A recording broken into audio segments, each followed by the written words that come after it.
Bayangkan sebuah menara yang begitu agung hingga dikatakan mampu menjangkau langit, namun kemudian menjadi simbol kebingungan manusia. Tahukah Anda bahwa cerita Menara Babel berasal dari kitab Kejadian dalam tradisi Yahudi, Kristen, dan Islam sebagai penjelasan mengapa kita kini berbicara dalam ratusan bahasa, sebuah ironi sejarah yang mendalam dan menarik. Dalam narasi kuno ini, umat manusia yang dulunya bersatu dan berbicara satu bahasa, tiba-tiba diserahkan ke seluruh penjuru dunia karena bahasa mereka dibingungkan, simbol dari keterbatasan ambisi melebihi batas manusia fana. Namun di balik kisah religius tersebut, terdapat struktur nyata. Sebuah zigurat di Babel yang dikenal sebagai Etemenanki, kuil bertingkat yang didedikasikan untuk Dewa Marduk di kota Babylon.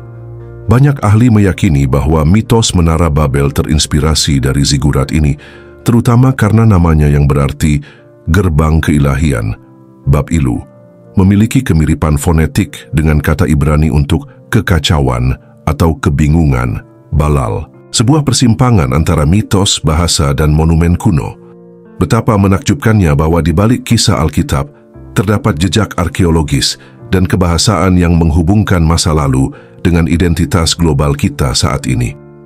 Apa yang tampak seperti legenda justru tersisip jejak nyata peradaban yang hilang, menunggu kita untuk menggali lebih dalam.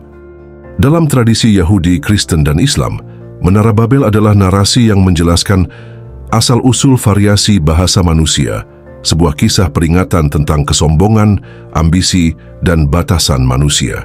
Menurut kitab Kejadian 11:1-9, setelah air bah besar, manusia masih bersatu dalam satu bahasa. Mereka kemudian menetap di tanah Sinear dan bersatu membangun sebuah kota dan menara tinggi untuk mencapai langit, sebuah usaha untuk mencari nama demi keabadian dan kebesaran diri. Namun ambisi itu menuai murka ilahi, bahasa mereka dicerai-beraikan dan mereka disebar ke seluruh bumi. Kini apa makna di balik kisah ini? Menara Babel bukan semata legenda, ia menjadi jembatan antara iman dan arkeologi. Para sejarawan modern mengaitkannya dengan struktur fisik yaitu Etemenanki, zigurat raksasa di kota Babylon yang dibangun untuk pemujaan Marduk. Ia merupakan simbol kekuatan politik dan religius Babilonia kuno, dicatat sejarah sebagai inspirasi di balik kisah Alkitab. Signifikansi Menara Babel begitu berlapis. Ia menjadi simbol kesombongan manusia yang ingin menyamai langit, sekaligus refleksi keragaman dan disintegrasi yang melahirkan peradaban berbeda, sebuah titik transisi dari kesatuan budaya menuju fragmentasi linguistik. Dari sudut budaya, kisah ini telah menyemai refleksi moral dan interpretasi artistik selama berabad-abad. Lukisan Peter Bruegel versi Great Tower of Babel 1563 menjadi ikon visual yang menggambarkan ambisi manusia berhadapan dengan langit. Dengan demikian, Menara Babel menjadi titik temu antara teks sakral, realitas arkeologis, dan simbolisme estetika budaya, menyatukan sejarah, arsitektur, bahasa, dan karya seni dalam satu narasi abadi. Salah satu kesalahpahaman utama adalah membaca kisah tersebut secara harfiah, sebagai menara fisik yang benar-benar dibangun hingga ketinggian langit. Faktanya, narasi dalam Kejadian mengandung elemen alegoris dan teologis, menunjukkan kritik terhadap kesombongan dan persatuan yang tanpa batas. Sejarawan menghadapi tantangan besar, menentukan sejauh mana kisah ini berdasarkan realitas arkeologis atau hanya metafora moral. Apakah benar ada menara raksasa yang ditujukan untuk mencapai langit, atau apakah ini simbol politik dan religius? Apakah struktur Etemenanki yang terkenal itu memang menara yang dimaksud, atau hanya inspirasi lepas? Sejauh ini, catatan sejarah mengenai Etemenanki menunjukkan bahwa Alexander Agung sempat merencanakan rekonstruksi, tetapi proyek itu tidak selesai akibat kematiannya. Kemudian, Seleukus membongkar sisa-sisa yang ada. Kita hanya memiliki fragmen sisa serta catatan sejarah yang terbatas, membahas wacana daripada fondasi konkret. Pada ranah linguistik, ada kesalahan tafsir bahwa Babel berarti bahasa yang dibingungkan. Padahal, nama Babel berasal dari kata Bab Ilu, gerbang Tuhan, sementara permainan kata dengan Balal, memenuhi atau membingungkan, adalah puitis dalam bahasa Ibrani, bukan literal. Kemudian di ranah budaya populer, banyak yang menyangka lukisan-lukisan Menara Babel adalah akurat secara visual. Namun karya Peter Bruegel versi Great Tower 1563 lebih mencerminkan interpretasi Renaissance tentang arsitektur purba, bukan gambaran faktual Mesopotamia.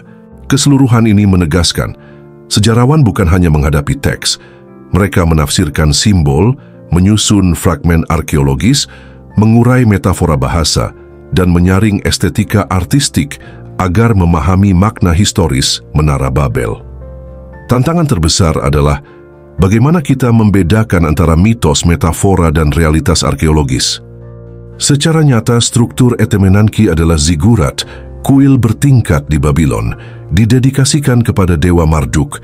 Ia adalah simbol religius dan politik, bukan sekadar prasasti lingkung tinggi. Alexander Agung menargetkan rekonstruksi, tetapi meninggal sebelum selesai. Karya itu ditinggalkan dan kemudian dihancurkan oleh Antiochus I. Ini menunjukkan bahwa menara tersebut memang nyata dalam konteks kuil kerajaan dan mungkin menjadi inspirasi bagi kisah sastra. Narasi Babel secara mendasar membahas asal-usul keanekaragaman bahasa manusia. Ia mencerminkan friksi antara ambisi monolitik dan pluralitas identitas, sebuah refleksi dini tentang fragmentasi budaya. Dari narasi ini, muncul gagasan bahwa perbedaan bahasa bukan kutukan saja, melainkan konsekuensi yang membentuk peradaban berbeda di seluruh dunia. Seniman seperti Peter Bruegel menggambarkan Menara Babel sebagai struktur megah, terperinci, dan monumental. Versi Great di Vienna menunjukkan bangunan raksasa dengan lingkaran bertingkat, kota di sekitarnya, dan tokoh yang diyakini Nimrod di latar depan, menjadi simbol kegemilangan dan keserakahan manusia yang kemudian terancam oleh langit.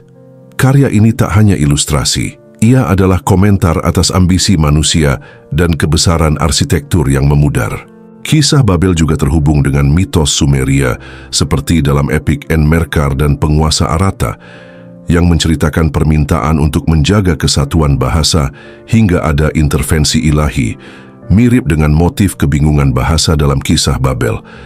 Ini mengindikasikan bahwa cerita Babel adalah adaptasi dari tradisi mitologis kuno, dibentuk ulang oleh penulis kitab Kejadian untuk menyampaikan pesan moral dan teologis, menyampaikan bahwa kesombongan kolektif menuntun pada kejatuhan.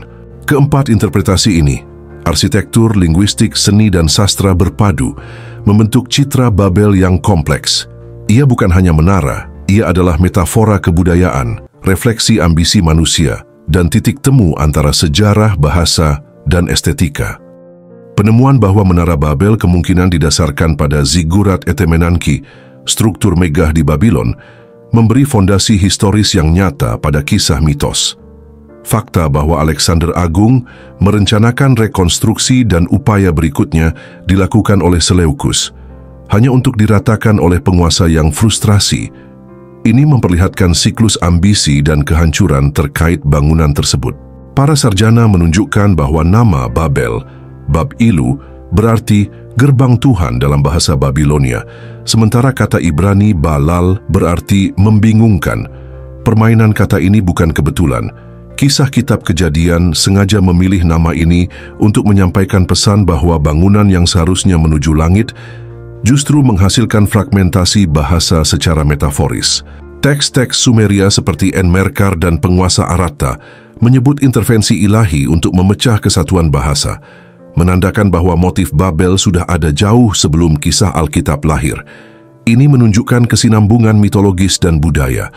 Kisah Babel adalah evolusi narasi kuno dalam konteks teologis baru. Peter Bruegel menangkap esensi narasi dalam representasi visual yang dramatis. Menara tinggi, kota kecil di bawahnya, pembangunan yang merajalela, dan figur Nimrod menonjol.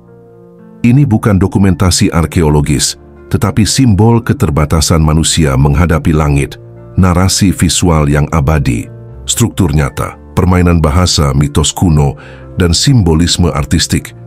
Semuanya merangkai indah citra Babel yang kompleks. Tafsir baru mengajak kita melihat Menara Babel bukan sebagai legenda kosong, tetapi sebagai nexus, tempat di mana sejarah, bahasa, agama, dan seni bersatu dalam refleksi paling dalam tentang kemanusiaan. Menara Babel. Kisah ini bukan sekadar legenda kuno, melainkan cermin dari ambisi manusia, simbol fragmentasi budaya, dan penanda koneksi antara teks sakral, arkeologi, dan kesenian. Menara Babel mengajarkan kita bahwa ambisi manusia bisa membangun dan menghancurkan, bahwa kesatuan bahasa bisa menjadi kekuatan dan keterbatasan, dan bahwa cerita kuno masih relevan hari ini sebagai pengingat bahwa dalam perbedaan kita ada pelajaran tentang identitas dan kerendahan hati.